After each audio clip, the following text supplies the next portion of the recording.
Bien-aimés frères et sœurs, vous connaîtrez la vérité et la vérité vous affranchira. Ça, c'est pas moi qui le dis, c'est la Bible qui le dit. Mais moi, je vous dis mieux. Vous connaîtrez la vérité historique, notamment celle de vos ancêtres kémites, et vous aurez une vision globale de ce que c'est que la vraie souveraineté politique. J'ajoute, vous reviendrez à la spiritualité africaine ancestrale et vous comprendrez les enjeux de l'indépendance économique. Et pour terminer, vous accepterez votre identité culturelle kémite et vous obtiendrez deux choses. La première, c'est la paix. La seconde, c'est le développement, à une condition. L'unité de toute l'Afrique noire, l'unité de tous les Noirs du monde entier. Otep à tous, bienvenue sur la chaîne des panafricanistes par essence, par conviction et par excellence. Celle des citoyens kémites par nécessité et obligation de combat. Nous sommes une chaîne qui n'est guidée que par nos ancêtres, et rien que par les ancêtres qui appartiennent à l'égrégore du monde noir. Par conséquent, nous ne croyons en aucun Dieu venu de l'étranger. Toutefois, cette vidéo n'est aucunement destinée à inciter à la haine ou à la violence, car nous menons un combat qui est d'abord et avant tout spirituel, intellectuel et démocratique. Ensuite, il est politique, géopolitique et géostratégique, contre l'impérialisme, le colonialisme, le néocolonialisme et l'endocolonial, qui sont tous qualifiés de crimes contre l'humanité. Nous menons ce combat sur la base du principe fondamental que nous avons hérité de nos ancêtres kémites, qui est celui de la Mahat, c'est-à-dire solidarité, vérité et justice. Vous êtes donc en droit de connaître la vérité. Et nous avons l'obligation de vous dire la vérité, rien que la vérité, afin que justice soit rendue au continent africain. Et ça, c'est notre modeste contribution dans cette noble lutte en faveur de la souveraineté, la dignité, la solidarité et l'unité africaine. Ça, c'est ce que nous appelons le panafricanisme. Bien-aimés frères et sœurs, Jean-Luc Mélenchon agite encore la galerie. Il veut nous amuser, nous manipuler. Ce monsieur vient de déclarer que Emmanuel Macron devait changer de politique africaine. Parce que l'utilisation du franc CFA, c'est un vol, c'est un pillage des matières premières africaines. L'occupation militaire, les Africains n'en veulent plus. Et il faut les laisser libres. La domination politique, qui consiste à soutenir les dictateurs au pouvoir, c'est aussi une très mauvaise politique.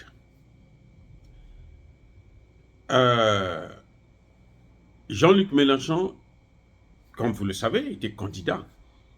C'est la deuxième ou la troisième fois qu'il est candidat à l'élection présidentielle. Cette fois-ci, il était arrivé en troisième position après Marine Le Pen. Et il dit, s'il avait gagné l'élection, c'est ce qu'il allait faire, c'est ce qu'il devrait faire pour normaliser les relations avec l'Afrique. C'est-à-dire mettre fin au franc CFA, faire revenir toutes les bases militaires françaises qui sont en Afrique et arrêter de soutenir les dictateurs, ce que lui il appelle dictateur. Mais ce type, c'est un manipulateur. C'est encore un autre dingue, un malade mental, qui pense que les Africains l'ont attendu pour savoir la réalité.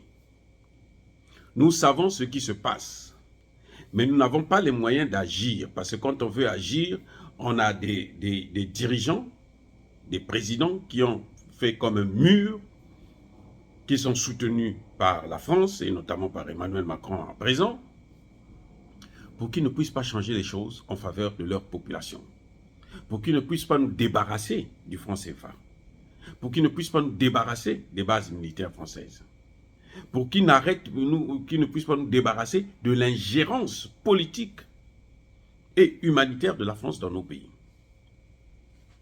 C'est ça notre problème. Mais nous savons déjà.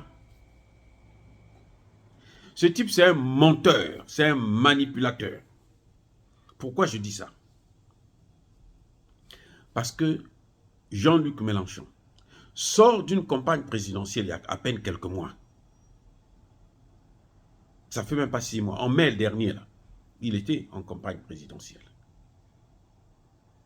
Ou plutôt, ça fait exactement 6 mois.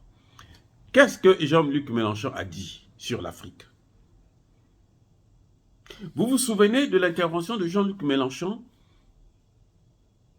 à la tribune de l'Assemblée nationale française, où il a insulté Assimi Goïta? Maintenant, il vient, il change de politique. Mais ce Jean-Luc Mélenchon, il se moque de qui? Il va encore se moquer de nous? Mais c'est fini, on a déjà dépassé cette étape. De se laisser avoir par des petits mots. Il a oublié que Jacques Chirac avait dit déjà ces choses-là. Jacques Chirac l'avait dit. Il a dit, l'argent qui se trouve dans les poches des Français, là, une grande partie vient du pillage de l'Afrique. Il dit bien pillage, du vol de l'Afrique. L'argent que eux, les Français, ils utilisent.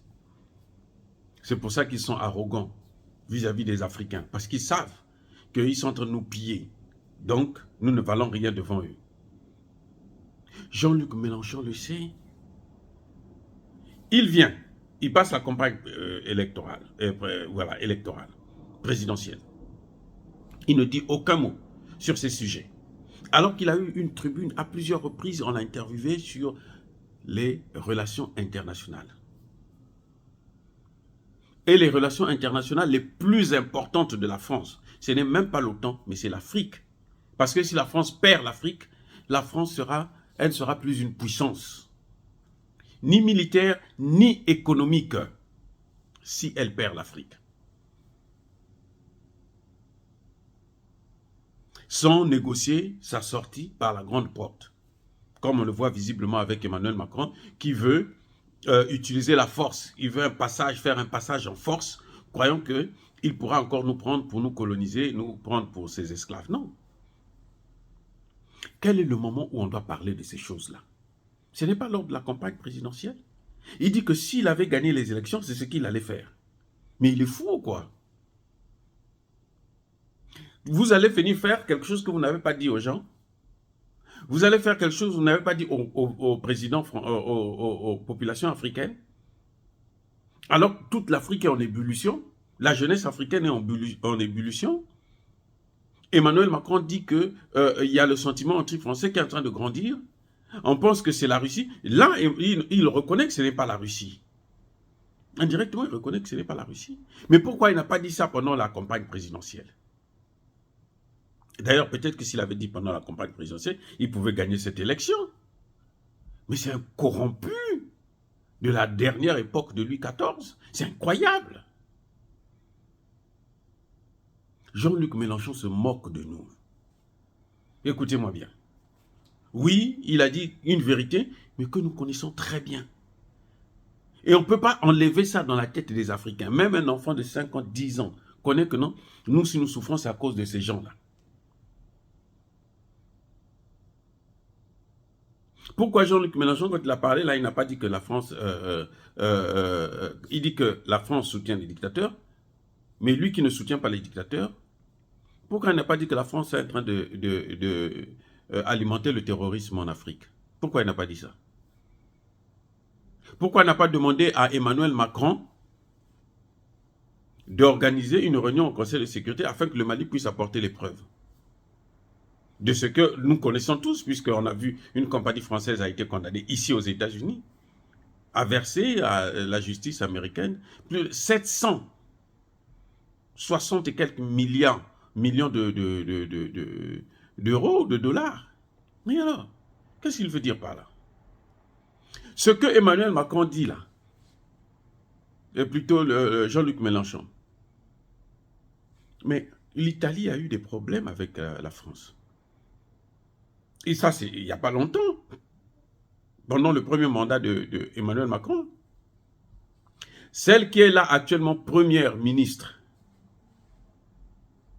Madame Giorgia Meloni, elle avait dit que la France exploite 14 pays à cause de cette monnaie. Et qui lui a dit que la constitution tchadienne avait prévu que, en cas d'empêchement du président, c'est le président de l'Assemblée générale. C'est le président du Sénat. Ce n'est pas le président de l'Assemblée générale. C'est le président du Sénat. Allez-y relire la Constitution. C'est le président du Sénat. Et au moment où Idriss Déby a été tué par les sbires d'Emmanuel Macron, il n'y avait pas de Sénat. Il n'y avait pas de Sénat. Il y avait un vide juridique là. Soyons sérieux. Maintenant, il dit que c'est l'Assemblée. C'est lui qui avait rédigé cette Constitution. C'est faux, c'est le Sénat, le président du Sénat qui devrait prendre le pouvoir. Bref, on n'a pas besoin de Jean-Luc Mélenchon pour nous dire ce que nous voulons. Nous savons que le franc CFA, qu'il le veuille ou pas, il peut modifier, manipuler tous nos leaders. On finira par trouver le moyen de sortir de ça. Eh oui, on finira par trouver un moyen pour sortir du franc CFA. Jean-Luc Mélenchon est en train de tendre la main. Il veut rebondir parce qu'il n'a plus de place. Il croyait, quand il soutenait, il a soutenu Emmanuel Macron parce qu'il croyait qu'il allait être le Premier ministre. Eh oui, il s'attendait à ça au poste de Premier ministre. Il a échoué. Maintenant, il veut tendre la main, il veut que les binationaux, là, les Africains, qui sont en train de fuir en masse d'ailleurs de la France. Vous savez que les binationaux sont en train de fuir, les Français, là, noirs, africains, sont en train de fuir la France pour aller ailleurs, aux États-Unis, au Canada et partout. Parce qu'ils souffrent. Parce que c'est la misère, c'est impossible. Surtout quand on a des idées comme les nôtres. Vous êtes déjà demandé pourquoi moi j'ai quitté la France. J'ai fait mon doctorat en France. Dès que j'ai fini un an et demi plus tard, je suis parti. Vous croyez que c'est par hasard? Non. Que Jean-Luc Mélenchon arrête de manipuler. Il y en avait un là en France là qui disait qu'il devrait électrifier toute l'Afrique. Les chefs d'État africains qui sont tellement stupides aussi, qui sont vraiment alors des chefs d'État, des malades mentaux, qu'est-ce qu'ils font? Ils l'ont acclamé. Ah, il va venir nous électrifier notre pays. C'est votre travail, vous attendez que quelqu'un d'autre vienne le faire. Qu'est-ce qu'il a fait? Il demandait 1 milliard d'euros. Il dit ça va coûter 1 milliard d'euros. Et vous savez quoi? Il est allé aux Nations Unies. Il dit demandez aux Africains, là, chacun doit donner une partie, moi je vais aller faire le travail à leur place. Ils ont tous déchanté. Tous, ils ont déchanté. Je pense que c'était le même Jean-Luc Mélenchon. Ils ont tous déchanté. Mais attendez, lui, il nous prend pour quoi? Pour des cons ou quoi? Alors qu'il avait acclamé parce qu'il se disait que non, quelqu'un va faire le travail à leur place. Voilà encore des voyous, les fous qui nous gouvernent. Non, écoutez, ce cas de Jean-Luc Mélenchon, là, c'est dans la ligne droite de ce que nous disons. Il ne fait que répéter ce que nous disons. Il ne fait que répéter ce que Jacques Chirac avait dit. Il ne fait que répéter ce que le ministre de l'Intérieur de l'époque, avant que Giorgia Meloni de l'Italie soit première ministre, avait dit ça. Ils avaient attaqué Emmanuel Macron. Emmanuel il est allé les corrompre, leur donner de l'argent et tout, et dit on va partager le butin ensemble. Et puis ils se sont calmés. C'est comme ça qu'il a fait. Là, tout à l'heure, récemment, il est allé aux États-Unis. Pour demander quoi? Pour solliciter l'aide des États-Unis. Pour l'appuyer en Afrique encore. Mais c'est fini. Parce que les États-Unis, s'ils continuent à le soutenir, eux-mêmes aussi vont couler avec lui. Parce que la mouche têtue, là, elle finit par être enterrée avec le cadavre. Eh oui. Donc, Jean-Luc Mélenchon n'a qu'à faire sa politique française. Il n'a qu'à convaincre les Français. Il ne nous apprend rien. C'est vide. Il n'y a rien du tout. Moi, j'ai trouvé ça nul. Nul. C'est vrai que beaucoup parmi nous, beaucoup d'Africains pensent que tant qu'il n'y a pas un blanc, un Français blanc, qui vient soutenir leurs idées, ces idées-là n'ont pas de valeur. Malheureusement, c'est un peu ça. Parfois, ce sont même des intellectuels. Mais il y en a qui ne sont pas comme ça. Les vrais panafricanistes, là, Ils n'ont pas besoin d'écouter des Jean-Luc Mélenchon. Non. Ce n'est pas une référence en tout cas. S'il cherche du travail en Afrique, qu'il aille voir les chefs d'État africains, ils vont lui donner du travail. Eux, ils n'attendent que ça. Que des gens comme ça qui viennent les manipuler et puis bon, ils donnent tout. Dominique Strauss-Kahn l'a fait quand il a perdu le travail au FMI. Il est allé au Congo et il a plongé le Congo dans une dette insoutenable. C'est comme ça. Sassou Nguesso croyait qu'il avait eu un bon économiste, un expert qui va venir l'aider à sortir, à développer son pays. Non, il est venu, il a plongé encore de plus belle. Aujourd'hui, le Congo, depuis que le gars là est passé là, jusqu'à aujourd'hui, le Congo est par terre. Je dis bien jusqu'aujourd'hui, le Congo est par terre. Il n'y a rien à faire à cause de ce même, ce gars-là. Donc les Jean-Luc Mélenchon, là, c'est ça qu'ils font. Quand vous les voyez, ils vont faire le lobbying des chefs d'État africains. Ce n'est pas les chefs d'État africains qui les appellent, c'est eux-mêmes qui s'auto-proclament. Et puis les chefs d'État africains, comme ils ne sont pas très intelligents malheureusement, ils acceptent leurs services et puis se font escroquer de l'argent de milliers d'euros comme ça. C'est ça qu'il est en train de faire là. Il a eu l'occasion, pendant la campagne présidentielle, il n'y a pas un meilleur moment de convaincre la population et d'attaquer ses adversaires que pendant la campagne. La campagne, elle est faite pour ça.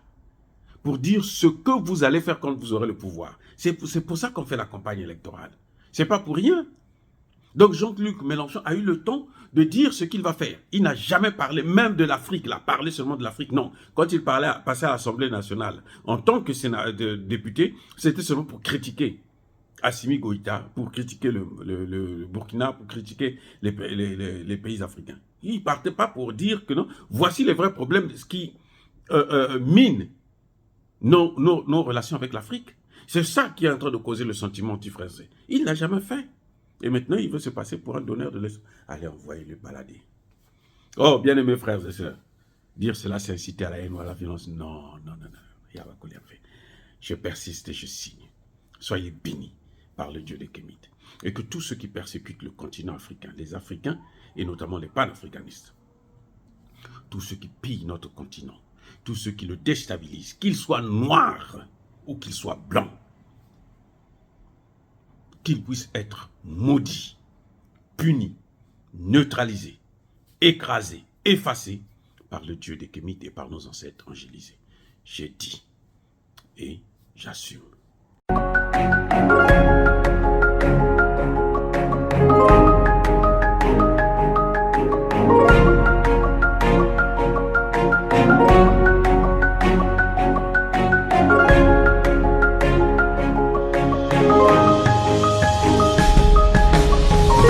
Eux, ils marchent par la foi et non par la vue. Mais moi, je vous conseille vivement de marcher par la connaissance scientifique et historique, notamment celle de nos ancêtres kémites, par les 5 sens et par l'intelligence. Abou Apia.